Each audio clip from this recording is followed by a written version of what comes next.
নমস্কার,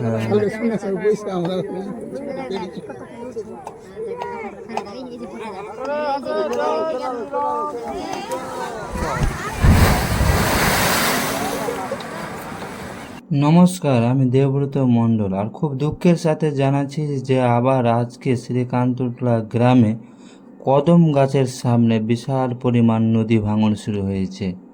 এই ভাঙন দেখে আপনাদের হয়তো বিশ্বাস হবে না। আমরা ভেবেছিলাম কি এবার হয়তো ভাঙন হবে না, কিন্তু আমরা জানতেই পারিনি বৈকাল থেকে ভয়ানক ভাঙন কিন্তু শ্রীকান্তটোলা গ্রামে শুরু হয়েছে। কত মানুষের ভিড় দেখছো, মানুষের ভিতর শুধু ভয়ে কাঁপছে, ভাবছে এইবার যদি ভাঙন শুরু হয়ে গেল এবার করবে কি তারা। তাদের বাড়ি ভাঙা ছাড়া, এখান থেকে যাওয়া ছাড়া আর কোনো উপায় নাই। শ্রীকান্তটোলাতে ভাঙন হচ্ছে, তার মানে মুলিরামটোলা গ্রামেরও ভয় বাড়ছে, জিত্তুটোলা গ্রামেরও ভয় বাড়ছে। কারণ শ্রীকান্তটোলা হলো ওপর দিকের গ্রামটা, আর উপর দিকে ভাঙন হলে নিচের গ্রামগুলোর কিন্তু ভয়টা বাড়বে, স্বাভাবিক ব্যাপার। আর সামনে কোনাটা দেখতে পাচ্ছ, ওই কোনা থেকে ভাঙনটা শুরু হয়েছে। আর আমি এই দিকে দেখাচ্ছি, দেখো এইদিকেও কিন্তু বিশাল বড় একটা চাপ ফেটে আছে। আর এই চাপটা দেখো কত তাড়াতাড়ি নদীর তলায় তলিয়ে যাচ্ছে। আমি ভাবতেও পারিনি এরকম সময়ে আবার ভাঙন হবে। দেখতে পেলে এই বিশাল বড় চাপটা গঙ্গায় তলিয়ে গেল।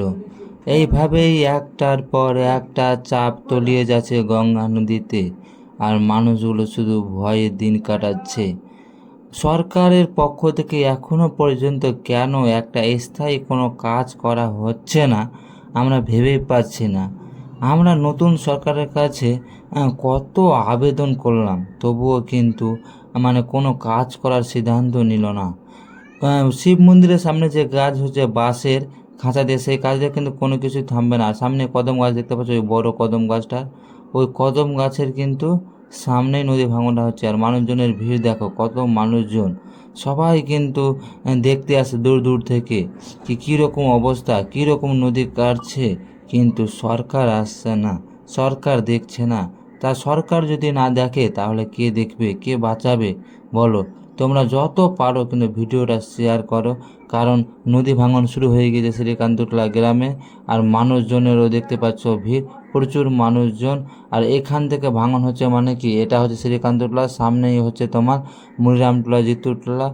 তো ওদেরও কিন্তু ভয়টা বাড়ছে, আর নদীর জলটা বেশ পরিমাণ বেড়েছে।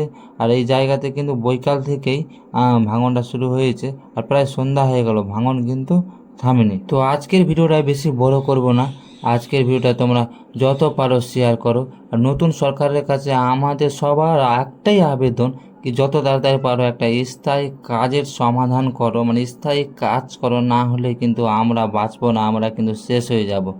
তো ভিডিওটি শেষ পর্যন্ত দেখার জন্য আপনাদের অসংখ্য ধন্যবাদ জানাই।